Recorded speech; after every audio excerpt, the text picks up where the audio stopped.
श्रीराम जय राम रघुराम।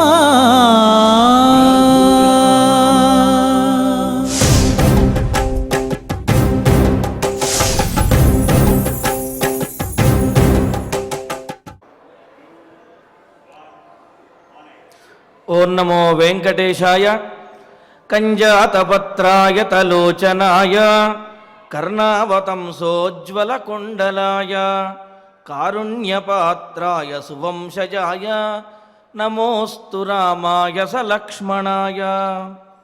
తామరాకుల వలె విశాలమైనటువంటి అందమైన నేత్రములు కలిగినటువంటి వాడు, చెవులకు ధరించినటువంటి కుండలములతో ప్రకాశించే చెక్కిళ్ళు కలిగినటువంటి వాడు, దయాసముద్రుడు, రఘువంశతిలకుడైనటువంటి, అలాగే లక్ష్మణునితో కూడి ఉన్నటువంటి ఆ శ్రీరామచంద్రునికి నమస్కరిస్తూ తద్రూపాంతరుడైనటువంటి శ్రీనివాసుని యొక్క అనుగ్రహంతో భక్తులందరూ కూడా, పిల్లలు పెద్దలు అందరూ కూడా సత్సంతానాది సకల సంపదలతోటి, అదేవిధంగా సకల కళ్యాణములతోటి వర్ధిల్లాలి అని ఆకాంక్షిస్తూ తిరుమల తిరుపతి దేవస్థానం వారు స్వామివారి సన్నిధానంలో నిర్వహిస్తున్నటువంటి శ్రీమద్ రామాయణం బాలకాండ పారాయణ కార్యక్రమంలో నేటికి మనం 232వ రోజులో ప్రవేశించాము. మన బాలకాండ పారాయణ కార్యక్రమాన్ని శ్రీ గురు ధ్యానపూర్వకంగా సత్సంకల్పంతో సమష్టిగా ప్రారంభించుకుందాము. ఓం నమో వెంకటేశాయ. శ్రీ గురు ధ్యానం. గురుర్బ్రహ్మ గురుర్విష్ణు గురుర్దేవో మహేశ్వరః గురుః సాక్షాత్ పరం బ్రహ్మ తస్మై శ్రీ గురవే నమః. శ్రీనివాస ధ్యానం. శ్రీవేంకటాచలాధీశం శ్రియాధ్యాసిత వక్షసం శ్రితచేతనమందారం శ్రీనివాసమహం భజే. అథ సంకల్పః. శ్రీమదాదివరాహ క్షేత్రే విరాజమానస్య శ్రీ పద్మావతీ జానేః అఖిలాండకోటి బ్రహ్మాండ నాయకస్య శ్రీరామచంద్ర రూపాంతరస్య భగవతః శ్రీ వెంకటేశ్వర స్వామినః సన్నిధౌ హనుమత్ సీతా లక్ష్మణ భరత శత్రుఘ్న పరివార సమేత శ్రీరామచంద్ర పరబ్రహ్మణః పరిపూర్ణానుగ్రహేణ అస్మిన్ భువనే అతిశీఘ్రమేవ విశూచికాక్రిమేః వినాశనార్థం భారతవర్షస్య అభివృద్ధౌ నిమగ్నానాం విద్యా విత్త వాణిజ్య కృషి వైద్య వైజ్ఞానిక దేశరక్షణాదిరంగేషు విద్యమానానాం ఆస్తిక మహాజనానాం సర్వేషాం సకుటుంబానాం ఆయురారోగ్యైశ్వర్య సద్బుద్ధి ఇత్యాది సర్వశుభఫలప్రాప్త్యర్థం తేషాం సర్వతోముఖాభివృద్ధి ద్వారా శ్రీరామరాజ్యస్య పునర్వ్యవస్థాపనార్థం అనూఢానాం శీఘ్రమేవ వివాహసిద్ధ్యర్థం దంపతీనాం అనుకూల దాంపత్య సిద్ధ్యర్థం సంతానార్థినాం శీఘ్రమేవ సత్సంతాన ప్రాప్త్యర్థం తతః పితృదేవతా ప్రీత్యర్థం గోసంరక్షణార్థం చ సకల సంపత్ప్రదే శ్రీమద్వాల్మీకి రామాయణాంతర్గతే బాలకాండే యథాశక్తి శ్లోకవ్యాఖ్యాన పురస్సరం త్రయస్త్రింశసర్గ శ్లోకపారాయణం తథా శ్రీమద్యోగవాసిష్ఠే విశూచికా మహామారీ నివారకస్య మహామంత్రస్య పారాయణం శ్రీధన్వంతరి మంత్రపారాయణం చ అన్యోన్య సాహాయ్యేన ఆచార్యముఖేన కరిష్యామహే. శ్రీ వాల్మీకి ప్రార్థనా. వాల్మీకేర్మునిసింహస్య కవితావనచారిణః శృణ్వన్ రామకథానాదం కో న యాతి పరాంగతిం. శ్రీ ఆంజనేయ ప్రార్థనా. యత్ర యత్ర రఘునాథ కీర్తనం తత్ర తత్ర కృతమస్తకాంజలిం. బాష్పవారి పరిపూర్ణలోచనం మారుతిం నమత రాక్షసాంతకం. శ్రీరామాయణ ప్రార్థనా. వేద వేద్యే పరే పుంసి జాతే దశరథాత్మజే వేదః ప్రాచేతసాదాసీత్ సాక్షాద్ రామాయణాత్మనా.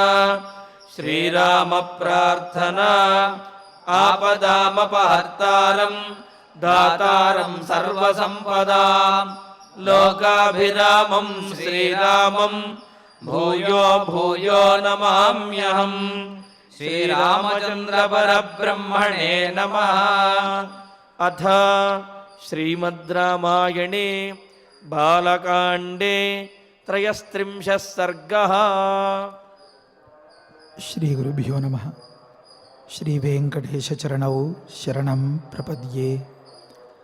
శ్రీరామాయ నమః.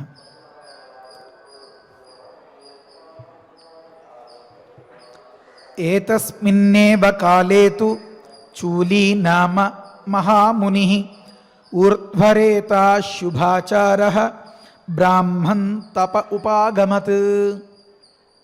విశ్వామిత్రుల వారు రామచంద్రమూర్తికి చెప్తున్నారు, కుశనాభులు కన్యాశతం అహం వః కామయే సర్వాః మమ భార్యాః భవిష్యథ. ఈ మాటలు అనుకున్నాం కదా. ఆ మాదిరిగా ఒకానొక కామం యొక్క ప్రకోపం అలా ఉండగా ఆ పిల్లలందరూ ఎంతో బాధపడుతూ ఉంటే ఆ తండ్రి గారు కుశనాభులు చాలా గొప్ప పని చేశారమ్మా. అదుపు చేసుకోలేని ఒకానొక కామం పరవళ్ళు తొక్కుతూ ఉండేటటువంటి పరువం ఇది. ఆ ప్రాయంలో దేవుడు దిగి వచ్చి మిమ్మల్ని నేను మోహించాను అంటే ఏ ఆడపిల్లైనా ఆగలుగుతుందా? అలాగా. కానీ మీరు ఆగారు, కాదన్నారు. కాదంటే అతడు విరుచుకుపడి మిమ్మల్ని నానా రకాలుగానో హింసించాడు, మీ రూపాన్ని పోగొట్టి కురూపుల్ని చేశాడు. ఎంతటి వారికైనా తట్టుకోలేని ప్రతీకారేచ్ఛ వస్తుంది కదా. అందుకనే అలాంటి సందర్భాల్లో చెప్తారు అసంకల్పిత ప్రతీకార చర్య అంటారు. అది సహజం. ఆ క్రోధ వేగాన్ని కూడా మీరు తట్టుకున్నారమ్మా. చాలా ఆశ్చర్యం. ఎలా ఉంటుందంటే ఒక దేవుడు 100 మంది ఆడపిల్లలు వారి వెంటపడి మీరు నాకు కావాలి అని అడిగితే వారు అందరూ ఏకగ్రీవంగా ఒక్క మాటగా కాదు పొమ్మన్నారు అంటే చాలా ఆశ్చర్యం. ఇది తిరగబడింది అనుకోండి, ఒక్క పురుషుణ్ణి అదే మాదిరిగా ఉద్యానవనంలో ఎవరూ లేని సందర్భంలో 100 మంది అందగత్తెలు వచ్చి మేము నిన్ను మోహిస్తాము, నిన్ను వివాహం చేసుకుంటాము అని కనుక అడిగారు అనుకోండి, అతడు అలాగే జవాబు చెప్పగలుగుతాడా? దీన్ని బట్టి పరిశీలిస్తేనే మన పెద్దలు స్త్రీ యొక్క మనస్తత్వం ఎంత గట్టిదో, ఎంత నిగ్రహం ఉంటుందో, నమ్మిన దానిని అనుకున్న దానిని పాటించడంలో మామూలు వాళ్ళు చెప్తుంటారు కదా, డీవియేషన్, దారి తప్పే స్థితి అనేదే లేకుండా ఎలా ఉండగలుగుతుందో దాన్ని అంతని చూపించిన సందర్భంలో విశ్వామిత్రుల వారు ఇది ఎవరికి ఉపదేశం చేస్తున్నారు అంటే మనం చాలా జాగ్రత్తగా గమనించాలి. రామచంద్రమూర్తికి ఉపదేశం చేస్తున్నారు విశ్వామిత్రుల వారు. దీనిలో మర్మం ఉంది, దీనిలో అంతరార్థం ఉంది. ఇది అంతా రామచంద్రమూర్తి వ్యక్తిత్వాన్ని బిల్డ్ చేస్తోంది, నిర్మిస్తోంది, ఏర్పరుస్తోంది. సరే, అక్కడ చెప్తారు ఇదిలా ఉండగా అనుకుంటుంటాం కదా మనం, ఆ మాదిరిగా ఏతస్మిన్నేవ కాలేతు అన్నారు. ఇది ఇలా ఉండగా అంటేనే అందులో ఇంత అర్థం ఉందన్నమాట. ఈ మాటలన్నీ అనుకోవాల్సి వచ్చాయి మనం. ఏదెలా ఉండగా అంటే ఆ సందర్భంలో కూడా అంతటి కుశనాభులు కూడా అంతటి కన్నీరు మున్నీరుగా ఏడుస్తున్నటువంటి ఆ పిల్లల్ని అమ్మ ఓర్మి పట్టడం, తట్టుకోవడం, పంటి బిగువున బిగపట్టడం అనేది ఎంత గొప్ప తపస్సమ్మా. దీనివల్లే దానం లేకపోయినా పర్వాలా, ధర్మం లేకపోయినా పర్వాలా. ధర్మం లేకపోయినా పర్వాలేదు అంటే ఓర్మి పడుతూ అధర్మాలన్నీ చేయడం అని తాత్పర్యం కాదు. మరేమి ఈవేళ ఏకాదశి అండి, ఉపవాసం ఉండాలి, నా వల్ల కాదండి, నేను ఏదో కాస్త పండో కాయో తినేస్తాను, అలాగా పలానా సందర్భం అండి, ఈవేళ ఇంతటి మహాశివరాత్రి పోని పెద్ద గొప్ప దానం చేయాలి, జాగరణం చేయాలి, నాకు అంత శక్తి లేదండి, అంత సొమ్ము లేదండి అని మీరు ఎక్కడైనా ఏ రకంగా అన్నీ అనుకోండి. కానీ కాస్త ఓరిమి పట్టేరు అనుకోండి, అవి తప్పులుగా ఎంచడట పరమాత్మ. ఓరిమి లేదు, ఎంత దానం చేస్తారో చేతికి నరం లేదండి అనిపించుకునేలాగా, ఎంత పుణ్యం చేస్తారో ఎప్పుడు చూసినా ఏవో పూజలు నోములు వ్రతాలు, పూజలు నోములు వ్రతాలు, కానీ లోపల భగ దహించుకుపోతూ ఉంటే ద్వేషం, అదంతా వీరు చేసిన పుణ్యాన్ని కూడా దహించేస్తుంది. అందుకనే ఒక సందర్భంలో చెప్తారు ఏమనంటే, చౌరికానృత మాయాభిహి అని మొదలుపెట్టి ధర్మశ్చాపైతి పాదశ అంటారు. చాలా ఆశ్చర్యం. ఒకరి సొమ్ము ఎలా కాజేయాలా, ఒకరి సుఖం శాంతి సంతోషాన్ని ఎలా చెరిపేయాలా అని అవే ఆలోచనల్లో ఉంటే, ఎప్పుడు ఏ సందర్భానికి ఎలా కుదిరితే అలా ఆ మాట మాట్లాడేస్తూ ఉంటే, ఓ నీతి లేదు, నిజాయితీ లేదు, ఒక నిలకడ లేకుండా మళ్ళీ లౌక్యానికి పెద్ద పుట్టినీళ్లుగా మారిపోయి ఏ సందర్భంలో ఎప్పుడు ఎలా ప్రవర్తిస్తారో తనకే తెలియదు అన్నట్లుగా కేవలం అవతలి వ్యక్తుల్ని ఇంప్రెస్ చేయడానికి, మన పట్ల ఒకానొక అభిమానాన్ని కల్పించడానికి కృత్రిమంగా చేసే రకరకాల మాయలున్నాయే, లౌక్యం అని పేరు పెడతారు మన వాళ్ళు. వీటన్నింటి వల్ల ధర్మశ్చాపైతి పాదశః, క్రమక్రమంగా కొద్ది కొద్దిగా అది జారిపోతూ ఉంటుంది, మన నుంచి తొలగిపోతూ ఉంటుందన్నమాట. కనుక అమ్మా మీరు ఎంత గొప్ప పని చేశారు.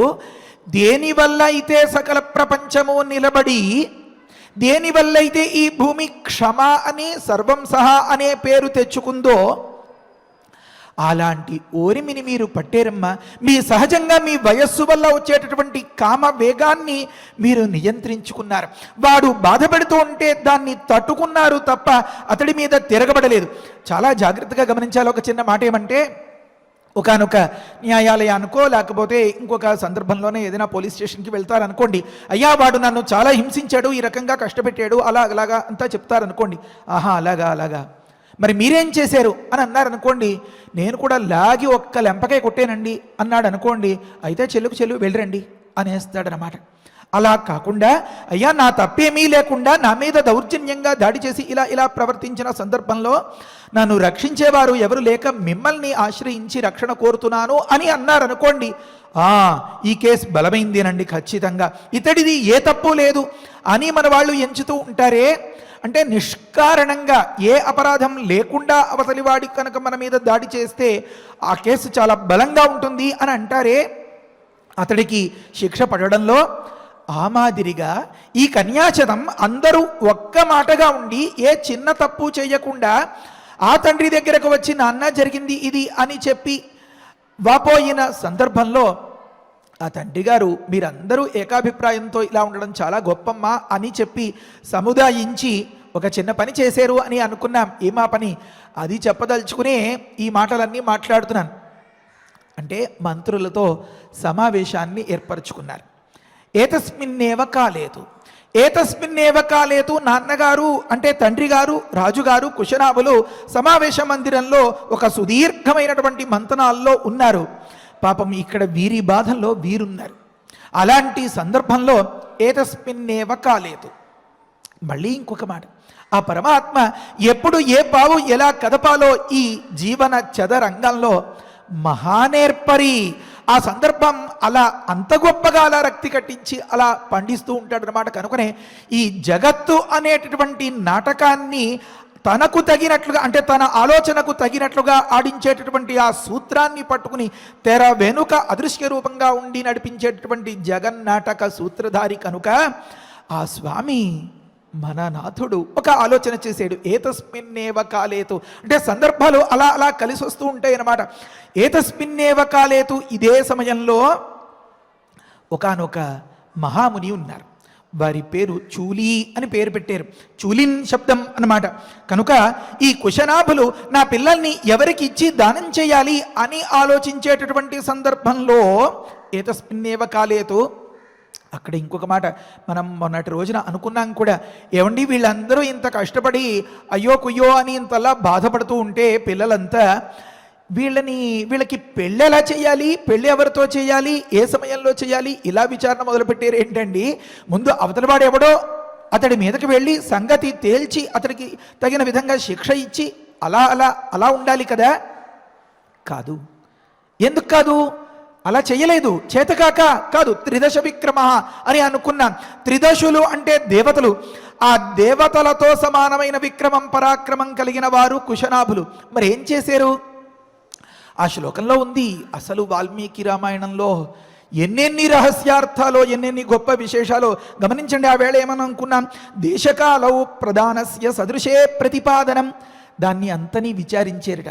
ఏ చోట్లో చేస్తే, ఏ కాలంలో చేస్తే ఈ కన్యాదానం, ఈ పాణిగ్రహణాన్ని చాలా జాగ్రత్తగా గమనించాలి. ఒక్కొక్క మాట. ఈ కన్యాదానాన్ని, ఈ పాణిగ్రహణాన్ని అది చాలా భేషుగ్గా ఉంటుంది అని చెప్పి ఆలోచించడం మొదలుపెట్టారట. అంటే వ్యక్తి ఎవరై ఉండాలి, చోటు ఎక్కడై ఉండాలి, సమయం ఎప్పుడై ఉండాలి అని వరుసగా విచారణ మొదలుపెట్టారన్నమాట. అంటే సమస్యకి పరిష్కారం వెతకడం మొదలుపెట్టారన్నమాట. అంటే జరిగిన పొరపాటుని దిద్దగలిగినటువంటి శక్తిమంతుడు ఎవరు అని గమనించారనమాట. ఈ పాణిగ్రహణం ఏ క్షేత్రంలో జరిగినట్లయితే ఈ సమస్య అంతా రూపుమాసిపోతుందో ఆ చోటుని వెతకాలని మొదలుపెట్టారనమాట. ఏ సమయంలో నేను నా పిల్లని పాణిగ్రహణం చేయిస్తే ఆ వరుని చేత ఈ అందచందాలు వగైరా పై రూపురేఖలని పక్కన పెట్టి అంతర సౌందర్యాన్ని మాత్రమే గమనిస్తూ ఇప్పుడు నడిచినటువంటి ఈ 7 అడుగుల వల్ల ఏర్పడినటువంటి ఈ సఖ్యం, గాఢమైనటువంటి మైత్రి ఎన్నటికీ జీవించి ఉన్నంతకాలం విడిచిపోకుండా ఉంటుందో అలాంటి వరుడు ఎవరు, అలాంటి సమయం ఏది అని వెతకడం మొదలుపెట్టారనమాట. అందుకనే ఆ సందర్భంలో కొంచెం పరిశీలిస్తే కొన్ని విషయాలు తెలుస్తాయి.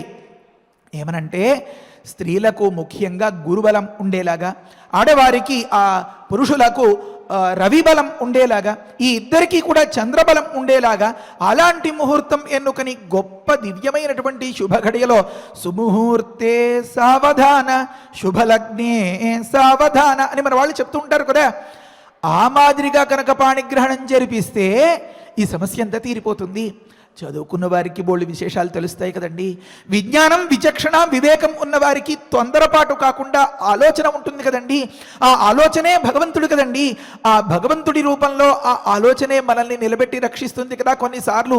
కనుక తను కత్తి తీసి ఆ వాయుదేవుడి మీదకి యుద్ధానికి వెళ్ళి అంత రభస రభస రచ్చరచ్చ చెయ్యలేదు. మరి ఏం చేశారు?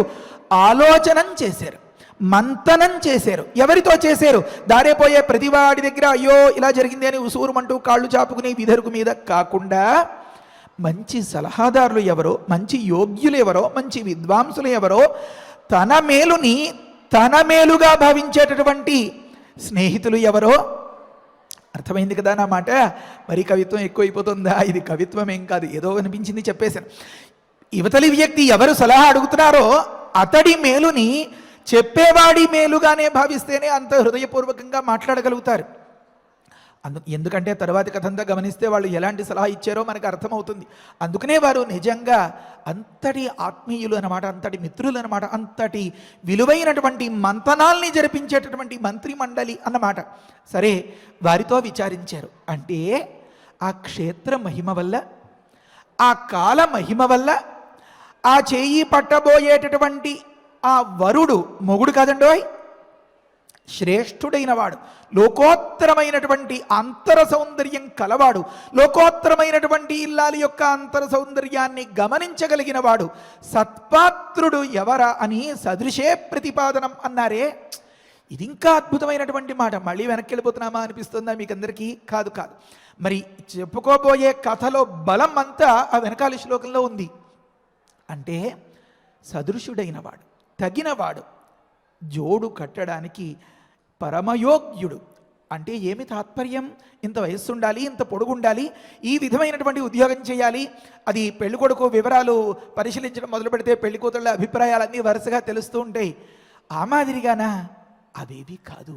మరి ఏం కావాలి? ఒకటి కావాల్సింది అంటే తను ఈడొచ్చి వయస్సు రీత్యా ఎంతో హుషారుగా ఉత్సాహాలతో కేరింతలతో ఉండగా నీకు భోగాన్ని ఇస్తాను అంటే రెచ్చిపోయి వంశాచారాన్ని మరిచిపోయి ఆపడంగా అక్కడే ఒకానొక జత కట్టేసేలాంటి మనస్తత్వానికి పాల్పడక అంతటి దేవజన్మ దివ్యపురుషుడు ఎదురుపడినటువంటి సందర్భంలో మాకు అక్కర్లేదయ్యా, నువ్వు మా నాన్నే మాకు కావాలి అని చెప్పేశారంటే కామవేగాన్ని అణుచుకున్నారు కదా వీరు. అంతల్లా అవతల వ్యక్తి బాధలు పెడితే దుర్మార్గుడా నువ్వు ఇంతటి పని చేస్తావా స్థానాచ్ యావయుతుం క్షమాహ. గమనించండి, పితృభక్తి అనేది అంతంతటి గొప్ప గొప్ప ఉత్కృష్టములైన తపస్సులు చేస్తే వచ్చే ఫలితం కంటే కూడా గొప్ప ఫలితాన్ని ఇప్పిస్తుంది. అదే యోగాభ్యాసం. గీతాచార్యులు కృష్ణ పరమాత్మ దాన్నే బోధిస్తున్నారు. రకరకాల తపస్సుల్లో మనకి అలవి కానివి, మన వల్ల కాని వాటిని మనం పాటించలేకపోయినా మన వల్ల అయ్యేటటువంటి, మనకు తెలిసినటువంటి, మనకు నచ్చినటువంటి ఒక ధర్మాన్ని అయినా శాంతం పాటించగలిగితే పితృదేవోభవ. గమనించండి, కుశనాభ సుతుల్లాగా వాయుదేవుణ్ణి సైతం ఖబర్దార్ అనిపించగలిగేంతటి, అనగలిగేంతటి శక్తివంతులు అయిపోతారు అని అక్కడ అనుకున్నాం కదా. అది ఎందువల్ల? దీనివల్ల మనం గమనించాల్సింది ఏమి అంటే క్రోధ వేగాన్ని అణుచుకున్నారు కదా వారు. కనుక కామవేగాన్ని అణుచుకుని వయస్సు వల్ల వచ్చేది, బాధ వల్ల కలిగినటువంటి ప్రతీకారేచ్ఛను అణుచుకుని కామక్రోధాల్ని జయించినటువంటి ఉత్తమురాళ్ళు కదా తన కూతుళ్ళు. కనుక వీరికి తగిన వాడికి ఇచ్చి పెళ్లి చేయాలి అని అనుకున్నారట. సదృశే ప్రతిపాదనం.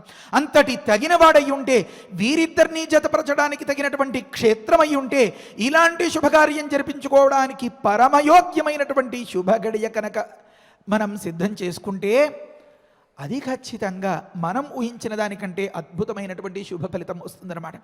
వివాహమైనా, మరోత్సవమైనా, మరొకటైనా అందరూ గొప్పగా అనుకుని గొప్పగా పొగిడి ఏం చేశారండి, ఎంత మాదిరండి అని అలా అంటూ ఉంటే ఆ గొప్పగా ఫీల్ అవ్వాలి అనేటటువంటి ఆలోచన విడిచిపెట్టి ఇది చాలా గొప్ప పని అని తనకి కనుక అనిపించినట్లయితే వరాన్వేషణ దగ్గర నుంచి, కళ్యాణ మండపం దగ్గర నుంచి, కాలం దగ్గర నుంచి, ముహూర్తం దగ్గర నుంచి ఎక్కడ రాజీ పడకుండా గొప్పగా చేసుకోగలుగుతాం. ఆ కళ్యాణం నిజమైన కళ్యాణం అవుతుంది. లేకపోతే అందరూ తిని ఆ భోజనాల దగ్గర మెనూ చూసి వారందరూ మెచ్చుకుంటూ ఉంటే అది ఆ కాసేపట్లోనే అరిగిపోతుంది అంతే. దానివల్ల పెద్ద ప్రయోజనాలు ఏమీ లేవు. కనుక 10 మంది యొక్క మెప్పును కోరుకునేటటువంటి వ్యక్తి ఆ అంశాన్ని స్వయంగా మెచ్చుకోలేకపోతాడనమాట. అలా కాకుండా తను ఆ అంశానికి పెద్దపీట వేసి, అంటే దాని యందు ఒక గొప్ప భావన ఉండి దానికోసం ప్రయత్నం చేస్తే ఈ విధంగా ఆలోచిస్తాడు అన్నమాట. పరమయోగ్యమైనటువంటి క్షేత్రంలో, పరమయోగ్యమైనటువంటి శుభగడియలో పరమ సత్పాత్రుడైనటువంటి సదృశే ప్రతిపాదనం చెయ్యాలి అని తపన పడుతూ ఉంటాడు అన్నమాట. కనుక అవతలి వ్యక్తి తపన ఎంత స్థాయిలో ఉంటుందో దాన్ని బట్టి పరమాత్మ కూడా ఇతడి కర్మఫలానికి ప్రతిఫలాన్ని ఇచ్చేటటువంటి వాడే అయినా ఇతడి కర్మకి, ఇతడి యొక్క తపన వల్ల, ఇతడి పుణ్యం వల్ల, ఇతడి చిత్తశుద్ధి వల్ల ఆ స్థాయి పెరుగుతుందన్నమాట. ఒక బస్సులో మనం రిజర్వేషన్ చేయించుకుంటాం అనుకోండి, ఆ బస్సు నడిపేవాడు మనకి కాస్త ఆత్మీయుడుగా ఉన్నాడు అనుకోండి, కుదుపులు లేకుండా ఏదో 2 చక్రాలకి మధ్యలో ఉండే సీటు ఇప్పించడమో, కాస్త కిటికీ వారుగా ఉండేది ఇప్పించడమో, ఆ టీవీ ఏదో బాగా కనిపించేలాగా చేయడమో, ఈ రకంగా చేసే అవకాశం ఉంటుందన్నమాట. లేదంటే ఏ చివరి సీట్లోనో పడేసాడు అనుకోండి, రాత్రి తెల్లవార్లు ఒకటే కుదుపు తెల్లవారి వచ్చి అనవసరంగా బయలుదేరేనరా బాబు అనిపించేలాంటి బాధ మిగులుతుందన్నమాట.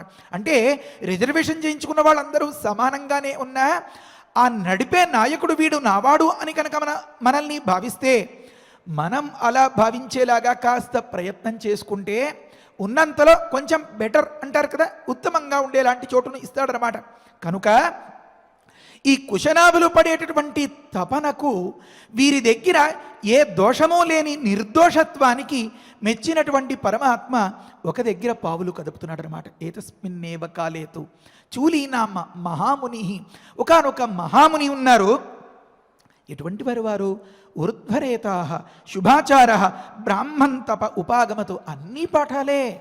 జీవితంలో ఎవరి చేత గుణపాఠాలు నేర్పించుకోక్కర్లేకుండా, తలవంపులు తెచ్చుకోక్కర్లేకుండా మనం కాస్త గమనిస్తే ఎన్నటికీ తల ఎత్తుకుని ఎంతో సంతోషంగా ఆదర్శవంతంగా జీవించేలాగా చేస్తుందన్నమాట. వాల్మీకి రామాయణం చెప్తున్నారు. ఎంత అద్భుతమైనటువంటి మాటలంటే, ఊర్ధ్వరేతా ఒక మాట చెప్పారు. ఇందులో చాలా రహస్యం ఉంది. ఋతగోం సత్యం పరం బ్రహ్మ పురుషం కృష్ణ పింగళం ఊర్ధ్వరేతం విరూపాక్షం విశ్వరూపాయ వై నమో నమః. పరమాత్మను గురించి చెప్తోంది. ఆ మహావిష్ణు స్వరూపము, ఆ శివస్వరూపము, వారిని అత్యంతం గాఢంగా ఆరాధించే వారి యొక్క ఒక దివ్యమైనటువంటి చరిత్ర మనం గమనిస్తే వారి దగ్గర మాత్రమే వినిపించేటటువంటి మాట ఊర్ధ్వరేతస్కులు. అంటే ఒకానొక గొప్ప పెళ్ళికొడుకు దొరికారండి, పెళ్లి చేశారండి, ఆ ముహూర్త బలం వల్ల పని అయిపోయిందండి అని చెప్పేసి ముందుకు వెళ్ళిపోవచ్చు కదా వాల్మీకి మహర్షి. కాదు కాదు, కథలు చెప్పో, జోకొట్టో, మరొకటి చేసో ఆ పిల్లవాడికి కడుపు నిండా తినిపించి బేవుమని తేనిపించేలాగా ఆ తల్లి ఆరాటపడినట్లుగా గురుదేవులు మనకి ఎన్నో రహస్యాల్ని బోధిస్తూ ఉంటారు. ఈ ఊర్ధ్వరేత అనే మాటను కాస్త మనం అర్థం చేసుకోవాలి అంటే ఆయుర్వేద శాస్త్రాన్ని గమనించాలి, పరిశీలించాలి. సాధారణంగా మనం తిన్నటువంటి దానిలో సారం రస, అసరక, మాంస, మేధస్, అస్థి, మజ్జ, శుక్రము అని ఈ రకంగా పరిణమిస్తూ ఉంటుంది. దాని సారం అంతా ఇప్పటికి 7 లెక్క చెప్పాను నేను. ఆ 7వ దాని సారం కూడా ఏర్పడితే అది ఓజస్సుగా మారుతుందన్నమాట. అది చాలా తక్కువ మందిలో మాత్రమే ఉంటుంది. ఈ రేతస్సు ఒకానొక చోటికి చేరి అక్కడి నుంచి బయటికి వెళ్ళిపోతూ ఉంటుంది. వాటిని బీజములు, బీర్జములు అని కూడా వ్యవహరిస్తూ ఉంటారు. అయితే ఈ తిన్నసారం అంతా లోపలికి అంతా సర్దుకుంటూ ఈ దేహ వ్యవహారం నడవడానికి అంతకీ సహాయపడుతూ దీనికి సరిపడగా మిగిలిపోయినది ఆ బయటికి అలా వెళ్ళిపోవడానికి ఒకానొక ద్వారం దగ్గరికి వచ్చేస్తుందన్నమాట. ఆ సందర్భంలో ఒక దగ్గర వర్ణిస్తారు, తస్మిన్ గలితేసరి యోషిన్ మే భూయాదితి కామో నివర్తతే అంటారు. అది బయటికి పోతే ఈ దురాలోచన పోతుందన్నమాట. అది పోనంత వరకు ఈ ఆలోచన అలా వేధిస్తూ ఉంటుందన్నమాట. అందుకనే విచ్చలవిడిగా రెచ్చిపోయి యథేష్టంగా ప్రవర్తించడం ఇలాంటివన్నీ జరుగుతూ ఉంటాయి. ఈ కామం కలగడం ఇవన్నీ.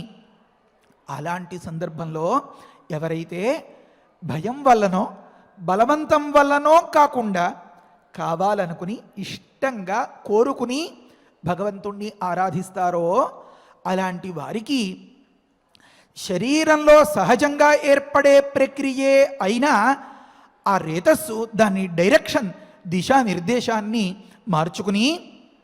దిశను మార్చుకుని తన సంకల్పానికి అనుగుణంగా నిర్దేశాన్ని చేసుకుంటుందట.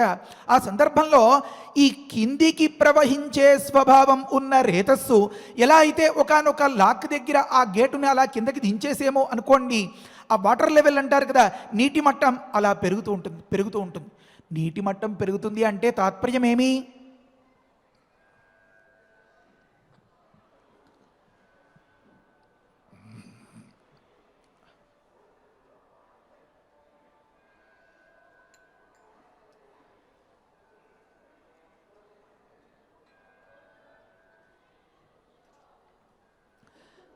శ్రీరామ, నీటి మట్టం పెరుగుతుందంటే తాత్పర్యమేమి గమనిస్తే తెలుస్తుంది. తీర ప్రాంతాలు ముంపునకు గురయ్యాయి దినపత్రికల్లో రాస్తూ ఉంటారు. అంటే నీరు ఇలా పెరుగుతూ వెనక్కి తన్నేస్తూ ఉంటుందన్నమాట. ఇది మనకి దృష్టిలోకి వస్తే ఈ ఊర్ధ్వరేతస్కత్వం అంటే ఏమిటో తెలుస్తుంది. ఒక దగ్గర బయటకి పోవడానికి సంకల్పం లేక, మార్గం లేక కాదు, చాలా జాగ్రత్తగా గమనించాలి. సంకల్పం లేకపోవడం వల్ల ఒక స్థాయికి వెళ్ళిపోయిన సందర్భంలో సంకల్పానుగుణంగానే తన శరీరంలో ఉండే ఆర్గాన్స్ అంటారు కదా, ఇవన్నీ ప్రవర్తిస్తూ ఉంటాయి. కనుక అది అలా వెనక్కి పెరగడం మొదలెడుతుందన్నమాట. అలా మొదలుపెట్టగా శరీరంలో గొప్ప దివ్యమైనటువంటి బలం, గొప్ప కాంతి, ఇవన్నీ వరుసగా అలా ఏర్పడతాయిట. గొప్ప రోగనిరోధక శక్తి, ఇవన్నీ ఇలా చేరగా ఈ శిరస్సు దగ్గరికి అది చేరేటటువంటి సందర్భంలో గొప్ప దివ్యమైనటువంటి తేజస్సు, ఓజస్సు ఏర్పడుతుందట. ఈ రేతస్సే అలా ఓజస్సుగా పరిణామాన్ని చెందుతుంది అని చెప్తారు. మన భారతీయ వాంగ్మయంలో తెలియని విషయం లేదు. ఎన్నెన్ని అద్భుతాలు ఉన్నాయో తీరిక ఉండి మనస్సు పెట్టి ఓపిగ్గా ఓర్పుగా చదువుకోగలగాలంతే. సరే, ప్రకృతంలో దివ్యమైనటువంటి తేజస్సు పెరుగుతుందన్నమాట. అందుకని మీరు గమనించండి, దేవతల బొమ్మలు ఎక్కడైనా వేస్తే ఆ చుట్టూత చిన్న కాంతి వలయం లాంటి దాన్ని వేస్తూ ఉంటారు. సిద్ధులు, యోగులు, మహనీయులు, గురువులు అని ఎవరిదైనా ఫోటోలు పెడుతూ ఉంటే దాని చుట్టూత చిన్నపాటి కాంతి పెడుతూ ఉంటారు. అదేదో కృత్రిమమైనటువంటి ఒకానొక దీపమో ఒకానొక అందం కోసమో పెట్టేదో కాదనమాట. ముఖవర్చస్సు, ఆ వర్చస్సు బ్రహ్మ తేజస్సు, ఒకానొక రేతస్సు యొక్క పరిణామం ఓజస్సు అలా ప్రవర్తిస్తూ ఉంటుందన్నమాట. ప్రతి ఒక్క మాట చాలా అవసరం. తర్వాత కథ అర్థమవ్వాలంటే ఈ రేతస్సు ఇలా ప్రవహించుకుంటూ పోవాలి.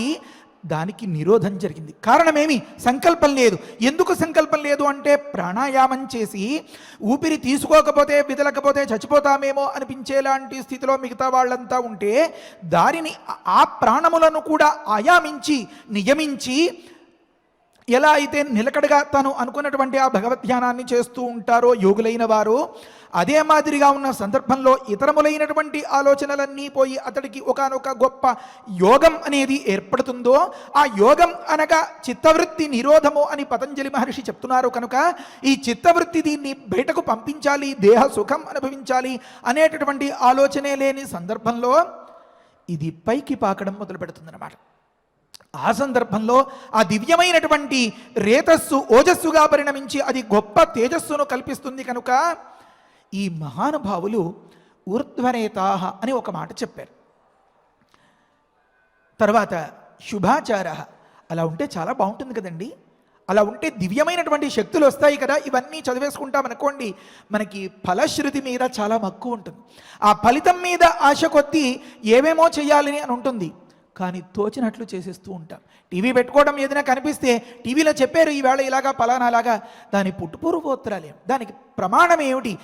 ఏదో గాడి తప్పి ఉపాధి కోసం వెతుక్కుంటూ కొంత వ్యవహారం నడిపించుకునే తీరా పూర్తిగా ఒళ్ళు దగ్గర పెట్టుకుని గురువుల్ని సేవించి పద్ధతిగా అధ్యయనం చేసి ప్రామాణికంగా చెప్పుకుంటూ ఉండేటటువంటి మాటలా గమనించుకుంటే, అంటే మన మాటలు మనం చెప్పుకోవాలి కదండి.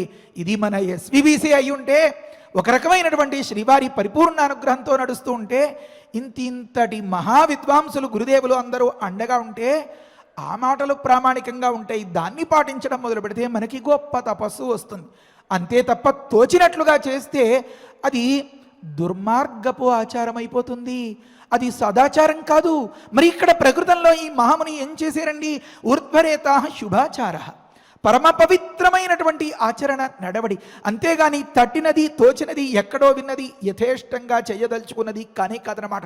కనుక సత్ప్రవర్తన అనేది మనం పాటించేటటువంటి ధర్మం యొక్క శాతాన్ని అలా పెంచుతూ ఉంటుందన్నమాట.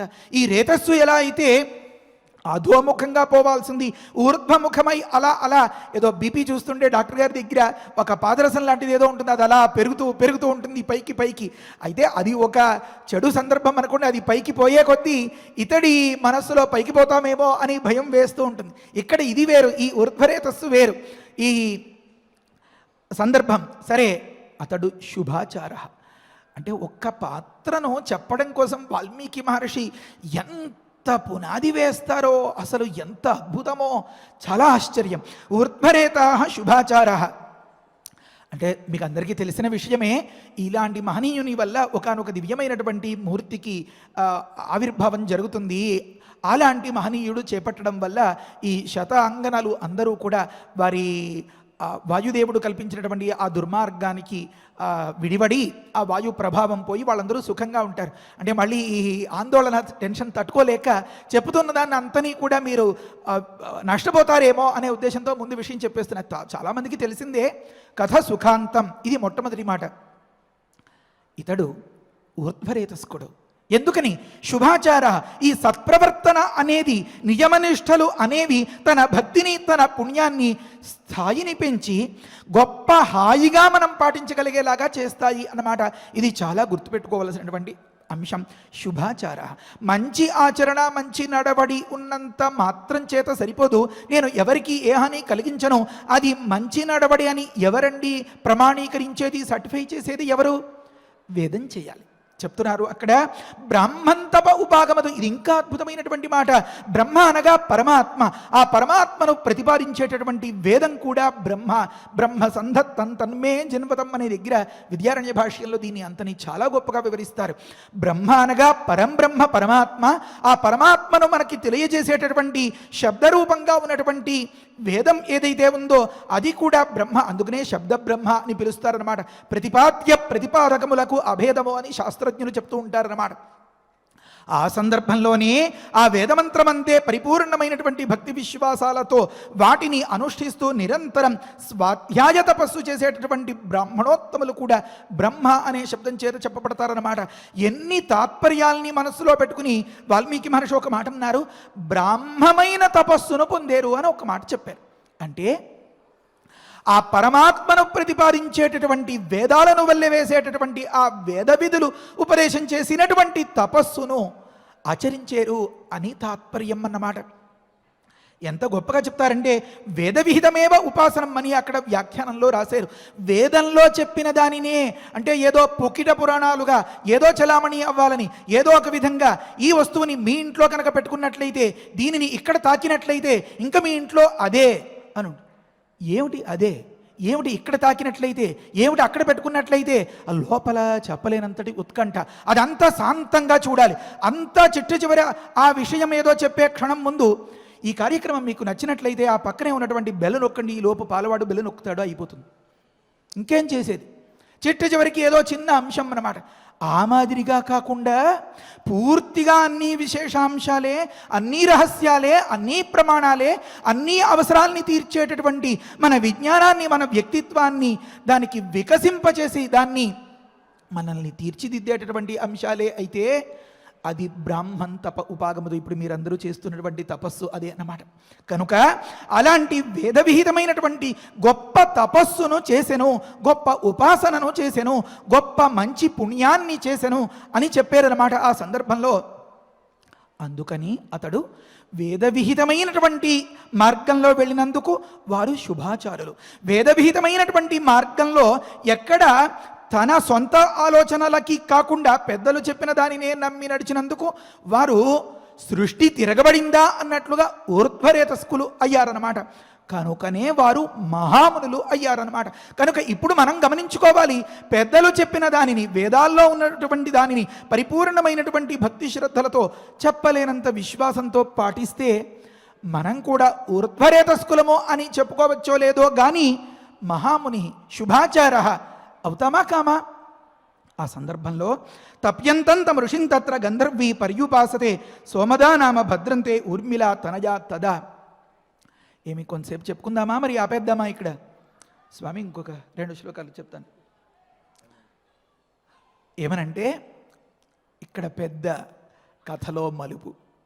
రామచంద్రమూర్తికి కూడా ఒక్కసారి ఓరి బాబోయ్ అనిపించేలాగా ఎక్కడైతే ఒక దివ్యమైనటువంటి వ్యవహారం జరుగుతుందో, ట్విస్ట్ అంటారు కదండి, మన కథలో ఆ మలుపు లేందే ప్రేక్షకుడు చూస్తాడా?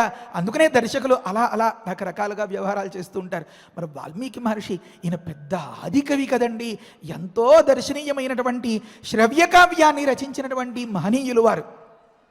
తప్యంతం తం ఋషిం తత్ర గంధర్వీ పర్యుపాసతే సోమదా నామ భద్రంతే ఊర్మిళ తనజా తదా. అక్కడ ఒక స్త్రీ పాత్రను ప్రవేశపెట్టాడు. ఎలాంటిది ఆ స్త్రీ పాత్ర? గంధర్వి అన్నారు. అబ్బబ్బో, ఒక దగ్గర వర్ణిస్తారు, గంధం సంగీత వాద్యాది జనిత ప్రమోదం అర్వతి ప్రాప్నోతి అని దానికి వ్యుత్పత్తి రాస్తారు. చాలా అద్భుతం అన్నమాట. అంటే శిశుర్వేత్తి పశుర్వేత్తి వేత్తి గానరసం ఫణి అని చెప్తారు కదండి. ఏమాత్రం పరిచయం లేకపోయినా, చదువుకోకపోయినా, తన భాష కాకపోయినా, తన విషయం కాకపోయినా, ఎక్కడో ఎవరో పాడుతూ ఉంటే తెలియకుండా తల ఆడిస్తూ ఒక్కసారి అలా ఊపుతూ ఉంటాం కదా మనం కూడా. తనువు పులకించిపోతూ ఉంటుంది కదా. ఆ మాదిరిగా మెస్మరైజ్ చేయడం అంటారు కదా, పెద్ద ఇంద్రజాల విద్య లాంటి విద్య గాన విద్య కదా. అలాంటి గాన విద్యలో ఆరితేరి చెప్పలేనంతటి సంతోషాన్ని, ఆనందాన్ని కలిగించే జాతే ఒకటి ఉంది, అది గంధర్వ జాతి.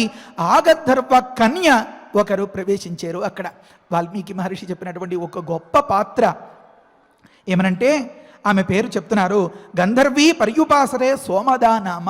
సోమద అని ఒక పేరు పెట్టారనమాట. చాలా రహస్యాల్ని వివరించుకోవాలి, వీలున్నంత వరకు ఈరోజు చెప్పుకుందాం, లేకపోతే రేపటి రోజున చెప్పుకుందాం.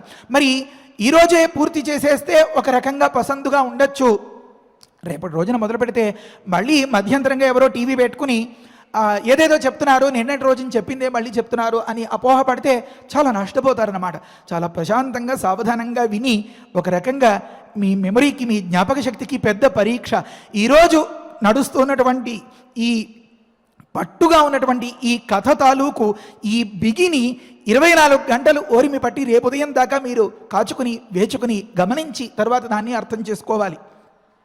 ఏమనంటే తత్ర ఆ సమయంలో, ఆ కాలంలో అని అన్నారనమాట. ఇంతకుముందు ఏమన్నారు? ఏతస్మిన్నేవ కాలేతు అన్నారు. ఇదే సమయంలో. అసలు ఆ పరమాత్మకి ఎంత పని ఒత్తిడండి! ఎన్ని రకాలుగా, ఎన్ని మూలల నుంచి ఎన్ని చక్క పెట్టాలండి. ఒక దగ్గర కుశనాభులు, ఒక దగ్గర మంతనాలు, ఒక దగ్గర కన్యాశతం, ఒక దగ్గర రాములు వారు, ఒక దగ్గర విశ్వామిత్రుల వారు. రాముల వారికి చాలా ఉత్కంఠ పెరిగిపోతుంది. ఇంతటి కన్యాశతానికి ఇంతటి పరిస్థితి ఏర్పడగా దీన్ని ఎలా చక్కదిద్దుతారు, అసలు ఏం జరిగి ఉంటుంది అని మనసులో అనిపిస్తుంది కదా. మరి ఆ విశ్వామిత్రుల వారు మరి మాట తర్వాత మాట చెప్పాలి. ఉన్న విషయం మనకిలాగా నాయనా అంతా కథ సుఖాంతం అయిపోయింది అని చెప్పేసి ఉంటే ఒకలా ఉండేది. విశ్వామిత్రులు అగాగి చెప్తూ ఉంటే రాముడికి ఇంకా ఉత్కంఠ పెరిగిపోతుంది. చెప్తారు అందులో భద్రంతే అంటారు. రామచంద్ర కంగారు పడుకు, నీకు శుభమగుగాక, నీకు మనస్సు ప్రసన్నమగుగాక, ఆందోళన పడుకు అన్నట్లుగా ఉంటుందన్నమాట. ఆ మాట మనమే ఉత్కంఠ తట్టుకోలేకపోతూ ఉంటే అసలు కుతూహలానికి పుట్టినిల్లా అన్నట్లుగా ఉన్నటువంటి మన రామయ్య ఇంకెలా తట్టుకోగలుగుతాడు? కానీ మనం మాత్రం తట్టుకుని రేపటి రోజు వరకు దీన్ని కాస్త ప్రతీక్షించి మంచిగా అర్థం చేసుకోవాలి. తత్ర అన్నారు. అక్కడ, ఆ సమయంలో, ఆ కాలంలో, ఆ దేశంలో. మళ్ళీ తదా ఇంకొక మాట. తత్ర అంటే ఆ ప్రాంతంలో, తదా అంటే ఆ సమయంలో. చాలా జాగ్రత్తగా గుర్తుపెట్టుకోవాలి. ఆ సమయంలో అంటే ఏ సమయంలో, దానికి సమాధానం మనకి తెలియాలి. తప్యంతం తం ఋషిం ఊర్మిళాతనజా సోమదా నామ గంధర్వీ పర్యుపాసతే. రామ తే భద్రం అన్నారన్నమాట. ఈ మాట అనేసరికి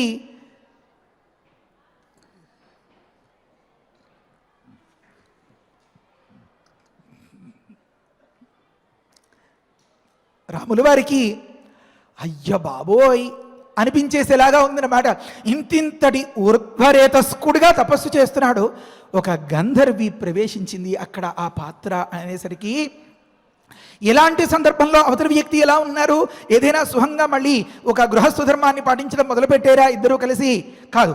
తదా ఆ సమయంలో తప్యంతం అంటే తపంతం, కఠోరమైనటువంటి తపస్సును ఎంతో ఇష్టంగా చేస్తున్నటువంటి తం, మన కథలో పరమ ప్రసిద్ధంగా ఉన్నటువంటి ఆ పరమాత్మను ఆరాధించి తచ్చబ్దవాచ్యుడైన పరమాత్మను ఆరాధించడం వల్ల ఇతడు కూడా తచ్చబ్దవాచ్యుడైపోయినటువంటి ఎన్నో రహస్యాలండి ఒక్కొక్క దగ్గర. తం ఋషిం, అతీంద్రియ ద్రష్ట అయినటువంటి, ఇది కూడా చాలా అవసరం.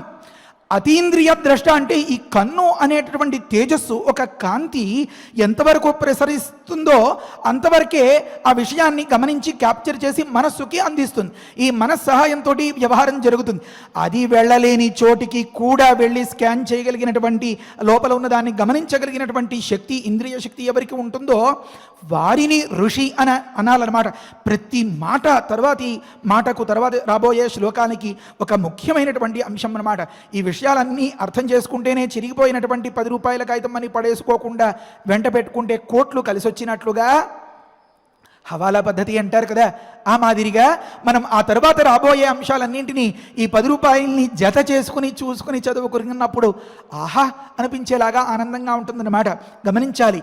ఇతడు తపస్సు చేస్తున్నాడు. ఆ చోట్లో అంటే ఇతడు తపస్సు చేసే చోట్లో. తదా అంటే తపస్సు చేసేటప్పుడు, ఇది చాలా జాగ్రత్తగా గమనించాలి. తపస్సు చేసేటప్పుడు అని. మళ్ళీ ఇంకొక మాట, అవతల వ్యక్తి ఎవరు అంటే ఋషి, అంటే అతీంద్రియ ద్రష్ట, అంటే చూపు పోని చోటికి కూడా, అంటే మనస్సులో ఉన్నదాన్ని కూడా తడిమి పరిశీలించేయగలిగినటువంటి దివ్యజ్ఞాని. గమనించాలి అన్నమాట. ఋషి అంటే ఈ గంధర్వి మనస్సులో ఏముందో కనిపెట్టేయగలగడు అని తాత్పర్యం అన్నమాట. తం ఋషిం, ఊర్మిళా తనయాన్ని విడివిడిగా ఉంది, దగ్గరగా ఉండాలి ఏకపదం. మరి ఊర్మిళా తనజ, ఊర్మిళ అంటే ఒకానొక గంధర్వ జాతీయం, గంధర్వ జాతి స్త్రీ. ఆమెకు సంతతిగా ఉన్నటువంటి ఊర్మిళ తనయ, ఆమె పేరేమి అన్నారు? సోమద అని అన్నారు. నామ అంటే ప్రసిద్ధి చెందిన అని అర్థం, అంతేగాని నామధేయం అని కాదు. అలా ఉంటే సమాసం అయిపోవాలి. ఇక్కడ సోమద నామ, సోమద అని ప్రసిద్ధి చెందినటువంటి గంధర్వి, గంధర్వ కాంత పర్యుపాసతే, ఆ ఋషిని సేవిస్తోందట. ఎంత ఆశ్చర్యం అంటే, అతడు ఎంతో తపోనిష్టతో ఈ రేతస్సు బయటికి పోవాలి, దీన్ని పంపించేద్దాం, వదిలిపెట్టేద్దాం అనేటటువంటి ఆలోచన కూడా మరిచిపోయినంతటి స్థితిలో ఒక దగ్గరే మనస్సు లగ్నమైపోయి ఈ రేతస్సు తిరిగి వెనక్కి ప్రవహించేలాంటి స్థాయికి చేరిపోయినటువంటి తపస్సు అక్కడ. అలాంటి స్థితిలో దాన్ని ఏమన్నారు?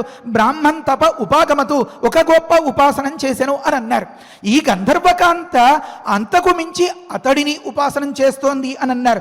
గంధర్వి పర్యుపాసతే, గంధర్వి పరిసేవతే అన్న మాట అయిపోతుంది కదా. మరి పర్యుపాసతే అని ఎందుకు చెప్పారు? అందులో ఉంది అంతటి తాత్పర్య బుద్ధితో. కాయేన వాచా మనసా ఇంద్రియైర్వా అన్నట్లుగా మనసా వాచా కర్మణ త్రికరణ శుద్ధిగా ఆ ఋషిని ఉపాసనం చేస్తోంది, సేవిస్తోంది, అతడికి కావాల్సినటువంటి ఆ అంశాలన్నింటినీ ఏర్పరుస్తోంది అన్నమాట. అసలు గంధర్వులు మీరందరూ గుర్తుపెట్టుకోవాలి, స్వామి మీరైనా నాకు కాస్త గుర్తు చేయాలి, ఎన్ని రకాలు? ఆ గంధర్వులు ఏ పని చేస్తే అంతటి స్థాయికి పెడతారు? ఆ గంధర్వులు ఎక్కడ ఉంటారు? దేవలోకంలో ఉంటారనుకోండి, మీకు అందరికీ చాలామందికి తెలిసిందే. దేవలోకంలో ఉండేటటువంటి గంధర్వులు కిందికి ఎందుకు దిగొచ్చేసారు? కిందికి దిగొచ్చేసినటువంటి గంధర్వులు ఎప్పుడు ఆటాపాట అనుకుని గడిపేటటువంటి వారందరూ కూడా ఈ చూలి అనేటటువంటి ఈ ఋషిని సేవించాలి అనేటటువంటి సందర్భంలో ఈ ఊర్మిళాతనయ గంధర్వి, ఈ గంధర్వకాంత మాత్రం ఎందుకు ఇక్కడ పరిచర్య సేవ చేయాలి అని భావించింది? అసలు ఈమె ఆశయం ఏమి? ఇలాంటి విషయాలన్నీ మనం మరి రాబోయే వాటిల్లో అనుకుందాం.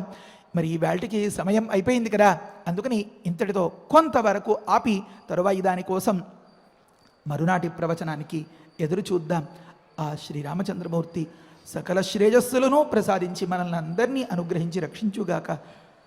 లోకంలో ఎవ్వరూ ఏ సమస్య వల్ల ఎప్పుడూ బాధపడక్కర్లేకుండా, ఏ అన్యాయ మార్గం తొక్కక్కర్లేకుండా, ధర్మావిరోధేనా తనకు కావాల్సినటువంటి శుభ ఫలితాన్ని పొందేలాగా మన రాముడే చెయ్యి పట్టి మనల్ని నడిపించాలని ఆశిస్తూ హరయే నమః. స్వస్తి. పారాయణ చేసుకుందాము. ఏతస్మిన్నేవ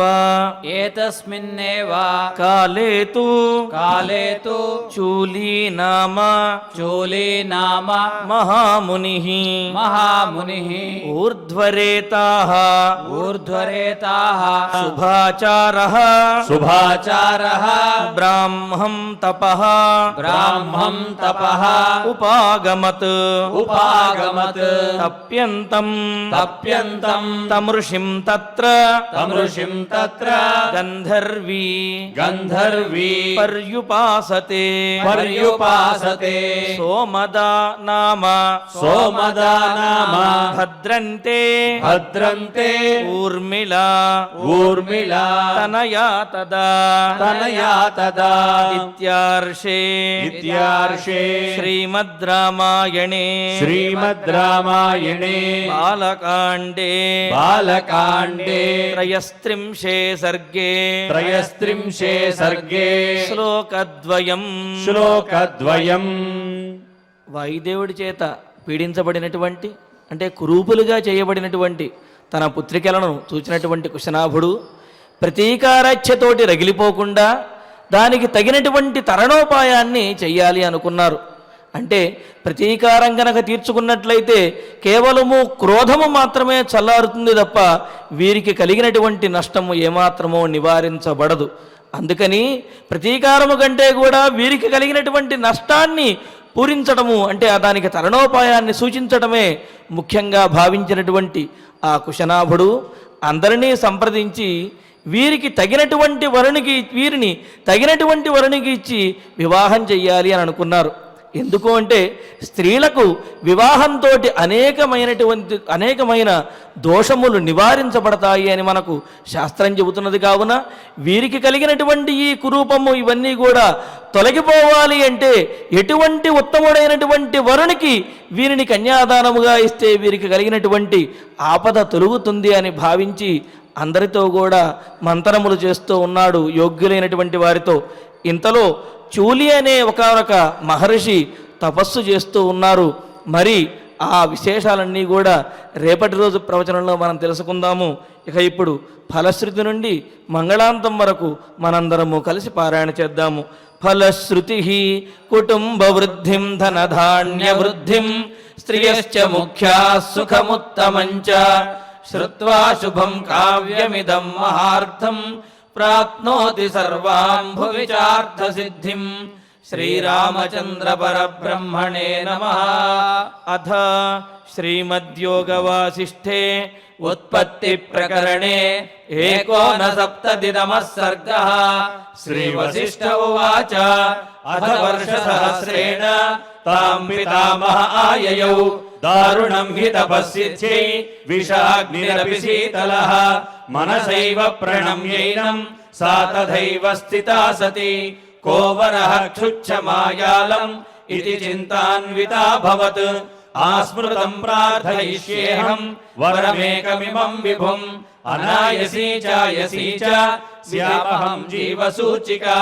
అస్యోక్త్యాద్వివిధా సూచిః భూత్వా లక్ష్యావిశామ్యహం ప్రాణినాం సహ సర్వేషాం హృదయం సురభిర్యథా యథాభిమతమేతేన గ్రసేయం సకలం జగత్. క్రమేణ క్షుద్వినాశాయ క్షుద్వినాశః పరం సుఖం ఇతి సంచింతయంతీం తాం ఉవాచ కమలాలయః. అన్యా దృశ్యా సదా దృష్ట్వా స్తనితాభ్రరవోపమం. బ్రహ్మోవాచ పుత్రి కర్కటికే రక్షః కులశైలాభ్రమాలికే ఉత్తిష్ట త్వం తు దుష్టోస్మి గృహాణాభిమతం వరం. కర్కట్యువాచ భగవన్ భూత భవ్యేశ స్యామహం జీవసూచికా అనాయసీ చాయసీ చ విధేర్పయసి చేద్వరం. శ్రీవసిష్ఠ ఉవాచ ఏవమస్త్వితి తాముక్త్వా పునరాహ పితామహః సూచికాసోపసర్గాత్వం భవిష్యసి విశూచికా. సూక్ష్మయా మాయయా సర్వలోకహింసాం కరిష్యసి. దుర్భోజనా దురారంభాః మూర్ఖా దుస్థితయశ్చ ఏ దుర్దేశవాసినో దుష్టాః తేషాం హింసాం కరిష్యసి. ప్రవిశ్యా హృదయం ప్రాణైః పద్మప్లీహాదిబాధనాత్ వాతలేఖాత్మికా వ్యాధిః భవిష్యసి విశూచికా. సగుణం విగుణం చైవ జనమాసాదయిష్యసి.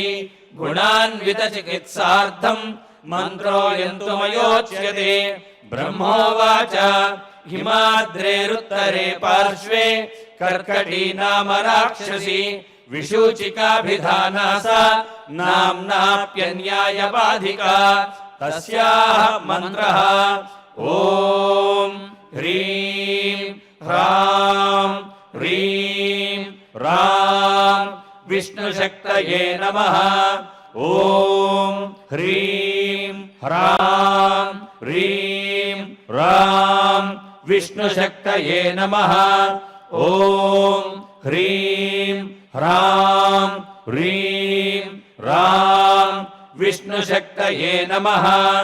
ఓం నమో భగవతి విష్ణుశక్తిమేనాం. ఓం హర హర నయ నయ పచ పచ మథ మథ ఉత్సాదయ ఉత్సాదయ దూరే కురు స్వాహ. హిమవంతం గచ్చ జీవ సహ సహ సహ చంద్రమండలగతోసి స్వాహ. ఓం నమో భగవతి విష్ణుశక్తిమేనాం.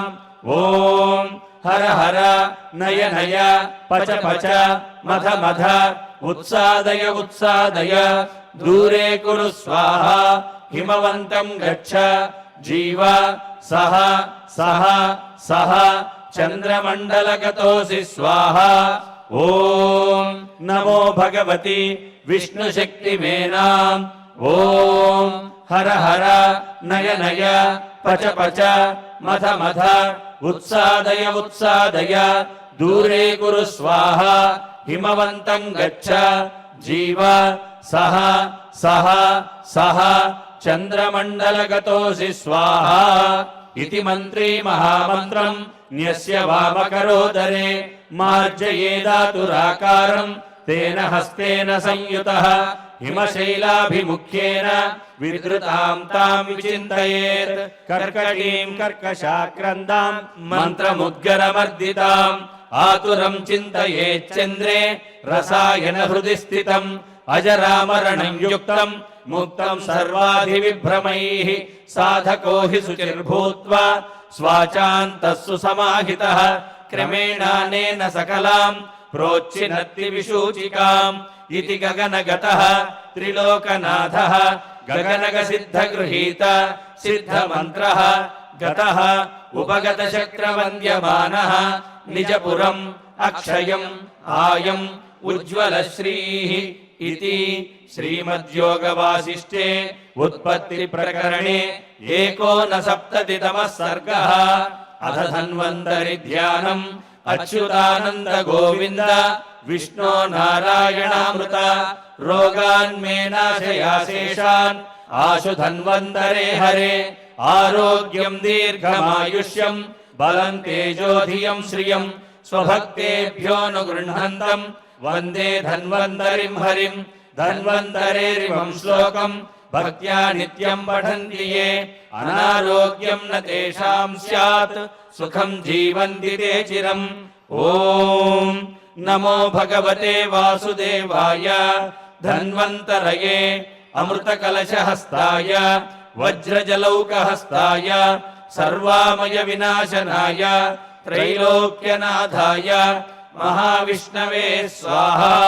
ॐ वासुदेवाय विद्महे सुधाहस्ताय धीमहि तन्नो धन्वन्तरिः प्रचोदयात्।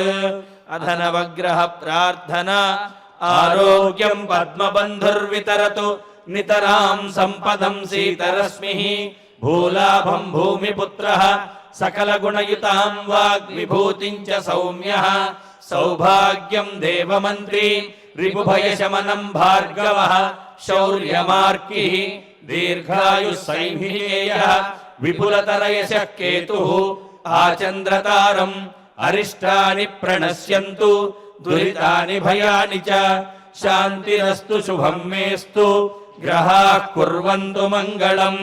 अथ क्षमा प्रार्थना यदक्षरपदभ्रष्टं मात्राहीनं च यद्भवेत् तत्सर्वं क्षम्यतां देव नारायण नमोऽस्तु ते। अथ भगवत्समर्पणं कायेन वाचा मनसेन्द्रियैर्वा बुद्ध्यात्मना वा प्रकृते स्वभावात् करोमि यद्यत् सकलं परस्मै नारायणायेति समर्पयामि। अथ मङ्गलम् श्रियः कान्ताय कल्याणनिधये निधयेऽर्थिनाम् श्रीवेङ्कटनिवासाय श्रीनिवासाय मङ्गलम्।